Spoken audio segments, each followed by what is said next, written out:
थोड़ी देर बाद जाने के बाद उस लड़के को शायद नींद आ रही थी। फिर मैंने नीचे उतरा बाथरूम जाने के लिए, तो उस लड़की से पूछा मैंने उस लड़की से पूछा था कि क्या आपके पास बिल्कुल भी पैसे नहीं हैं? वह लड़की घबराई और कहती है कि मैं जल्दीबाजी में घर से निकल गई हूँ, जिस कारण से मैं पैसे लेना भूल गई हूँ। उसके बाद मैं उसे 500 अपनी जेब से निकालकर उसे देने का प्रयास करता हूँ, लेकिन फिर भी वह लेने से मना करती है। मैंने उससे कहा कि मैं तुम्हें कोई एहसान नहीं कर रहा हूँ, मैं तुम्हें अपना एड्रेस बता रहा हूँ, तुम्हारा जब मन करे तब इन पैसों को भेज सकती हो, लेकिन अभी तुम्हारे पैसों को बहुत ज़रूरी है। इसके बिना तुम भूखे रहोगी और घर जाने के लिए टैक्सी इत्यादि का भाड़ा भी तो चाहिए।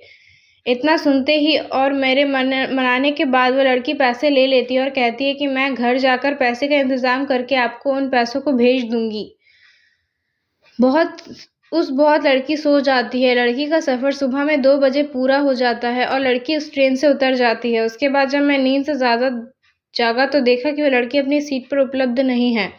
फिर मैंने उस लड़की को ज़्यादा याद नहीं किया और अपने काम से काम रखा और मैं सो गया था। घर पहुंचकर उस दिन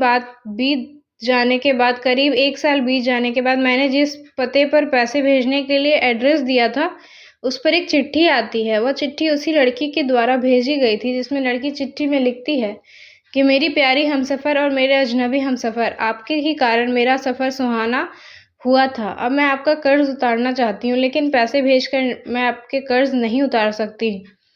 ऐसे में मेरी ख्वाहिश है कि मैं आपके एक बार मिलकर आपका शुक्रिया अदा करूँ। साथ ही साथ उसे चिट्ठी पर नीचे मिलने का जगह के बारे में तथा समय के बारे में बताया गया था।